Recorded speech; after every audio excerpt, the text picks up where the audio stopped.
Hey Pahamers, selamat datang di channel Aku Paham. Siapa yang tidak kenal dengan Insinyur Soekarno? Presiden pertama sekaligus Bapak Proklamator Kemerdekaan Indonesia yang berhasil membuat para penjajah ketar-ketir karena keberanian dan semangatnya dalam memperjuangkan kemerdekaan Indonesia. Bersama rakyat Indonesia dan teman-teman seperjuangannya, Soekarno tidak gentar dalam melawan penjajah, walaupun hal tersebut harus membuat dirinya dipenjara beberapa kali serta diasingkan. Ingin tahu bagaimana kisah Insinyur Soekarno dalam memperjuangkan kemerdekaan Indonesia? Inilah kisah selengkapnya.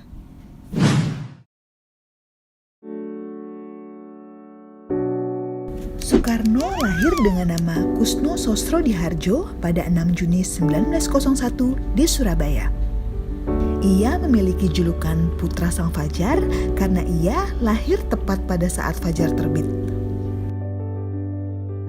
Ia tumbuh dalam keluarga yang terbilang miskin pada saat itu. Sehari-hari, ia dan keluarganya hanya makan ubi kayu dan jagung tumbuk. Pada saat lebaran pun, di saat teman-temannya bermain petasan, ia tidak ikut bermain karena tidak mampu untuk membelinya. Di usia 11 tahun, Soekarno kecil menderita sakit tifus, disentri, dan malaria secara berturut-turut. Sehingga orang tuanya mengubah namanya dari Kusno menjadi Soekarno. Orang Jawa percaya bayi yang sakit-sakitan akan pulih kesehatannya setelah namanya diganti. Pada tahun 1915 atau saat usianya 14 tahun, Soekarno bersekolah di sekolah Belanda di Surabaya bernama HBS atau Hogere Burger School. Ia menjadi satu-satunya orang pribumi di sekolah tersebut. Ketika bersekolah di Surabaya, Soekarno tinggal di rumah sahabat ayahnya, yaitu Hos Cokro Aminoto, yang juga menjabat sebagai ketua Partai Serikat Islam. Di rumah sahabat ayahnya tersebut, Soekarno mulai mengenal tentang pergerakan kemerdekaan Indonesia bersama teman-teman satu kosnya. Hal itu turut menggembleng jiwa nasionalisme Soekarno. Pada usia 20 tahun atau pada tahun 1921, ia mulai berkuliah di THS atau yang kini dikenal sebagai ITB. 5 tahun kemudian, ia akhirnya tamat universitas dengan menyandang gelar Insinyur Sipil. Setahun kemudian, tepatnya pada tahun 1927, ia merumuskan ajaran Marhainisme, yaitu sebuah ajaran ideologi perjuangan yang terbentuk dari sosionasionalisme, sosiodemokrasi, dan ketuhanan yang Maha Esa. Ia juga mendirikan PNI atau Partai Nasional Indonesia dengan tujuan yang tidak lain adalah Indonesia Merdeka. Pada usianya yang ke-28 atau pada tahun 1929, ia ditangkap dan dipenjara untuk pertama kalinya di Bancai, Bandung. Setahun kemudian, Soekarno dipindahkan ke penjara Sukamiskin, Bandung. Tanpa menyerah pada keadaan, Soekarno membuat pledoi Indonesia Menggugat. Pada tahun 1931, saat usianya 30 tahun, Soekarno akhirnya bebas dari penjara. Ia mulai menyebarkan risalah mencapai Indonesia Merdeka. 1 tahun kemudian, ia bergabung dengan Partai Indonesia atau Partindo.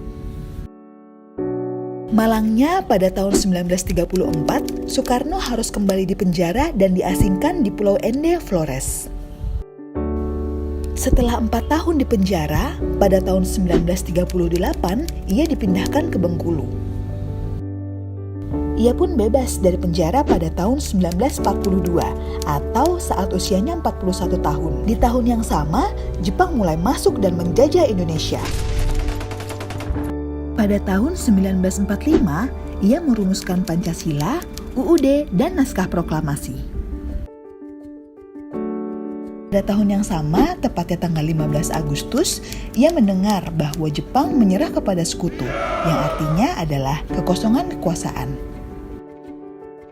Sehari kemudian, yaitu tanggal 16 Agustus 1945, Soekarno bersama Hatta diculik oleh Tentara Sukarela Pembela Tanah Air atau PETA.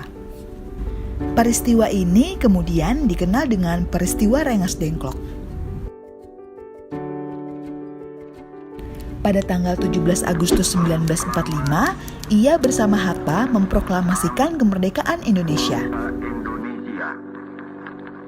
Sehari kemudian, Soekarno terpilih menjadi Presiden RI secara aklamasi dari sidang PPKI dengan Wakil Presiden Muhammad Hatta.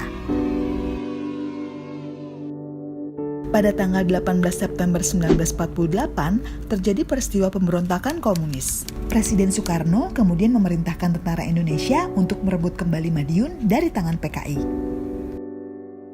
Pada tanggal 30 September 1960, ia membacakan rumusan Pancasila di sidang PBB New York.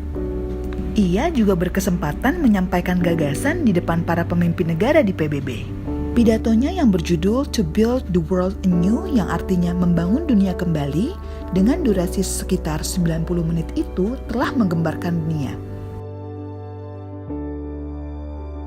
Pada tanggal 30 September 1965, Soekarno mendapatkan kabar adanya pembantaian para jenderal yang dilakukan oleh PKI.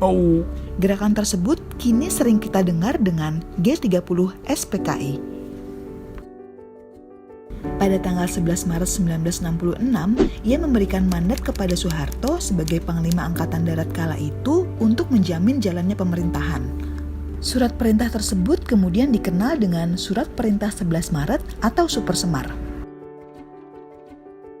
Di usia 65 tahun, tepatnya tanggal 22 Februari 1967, Soekarno harus turun tahta sebagai presiden dan digantikan oleh Soeharto. Insinyur Soekarno meninggal di usia 69 tahun, tepatnya pada tanggal 21 Juni 1970 di Jakarta. Ia meninggal dikarenakan gagal ginjal.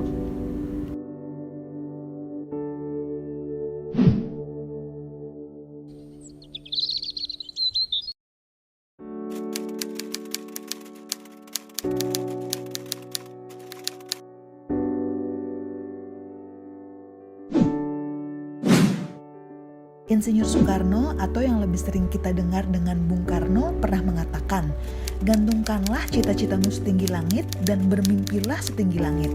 Jika engkau jatuh, engkau akan jatuh di antara bintang-bintang."